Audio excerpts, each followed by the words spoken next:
If you look up charity in the dictionary, you'll find words such as generosity, altruism, philanthropy, benevolence, and compassion. Charitable giving comes from the goodness of your own heart. It's selfless by definition. That's what makes it charitable. Faith-based giving comes from an entirely different place. It actually isn't selfless at all. One of the primary motives that drives faith-based giving is the pursuit of some reward. A reward so good that it puts you in an even better position than had you not given at all. Many people know that Scripture promises rewards for giving, but they approach those rewards with an attitude of selflessness. Well, if I happen to receive some reward as an extra bonus or side benefit, then fine. But that's not why I'm giving. The reward isn't what's motivating me. I'm certainly not seeking anything for myself. While that attitude sounds noble and mature, you won't find it in Scripture. Rather, when the Bible talks about giving, it's in terms of consciously seeking a blessing. A biblical giver says, "I'm giving because I want God to reward me. I wouldn't give nearly this much otherwise, and if I don't receive anything in return, I'll be severely disappointed." If you're like most people, you probably think all that sounds backwards. I've talked about this issue with a lot of people over the past decade, and I've found that almost everyone feels the same way. Giving out of self-interest just feels wrong. Most of us have been taught that the whole point of giving is not to think about ourselves. If there's any selfishness mixed into our motives, it wipes out all the benefit of our action. But what if that idea came from secular philosophers and not from the Bible? What if we're too noble, too mature, and too enlightened for our own good? What if giving from self-interested motives turns out to be more honoring to God and more beneficial to others than giving selflessly? For now, the point isn't to convince you of anything I've said so far. The point is just to get the definitions clear. And they are as follows. Charitable giving.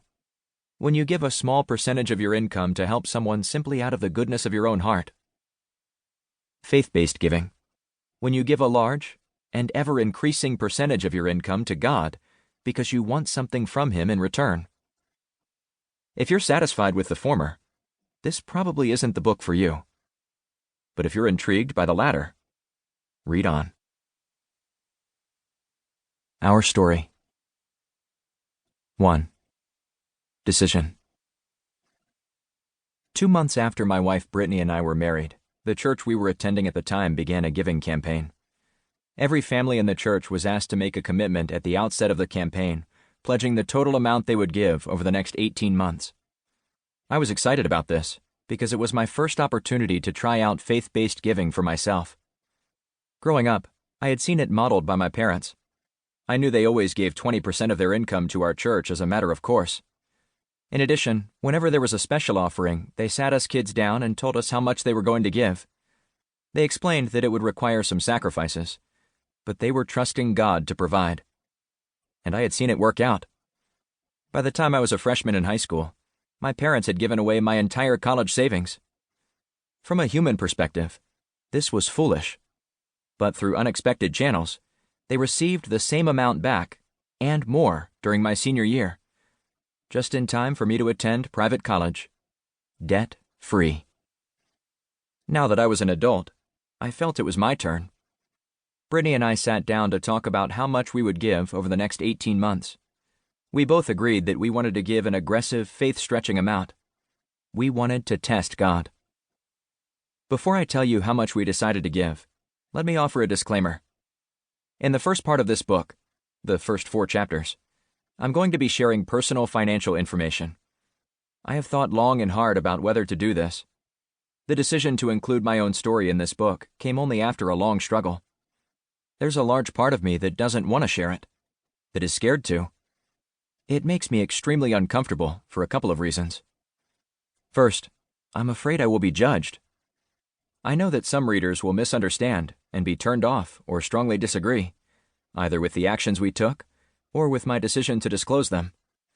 I'm even afraid of being judged by my own family and friends, many of whom I've never shared any of this with. Second, I'm afraid of being praised.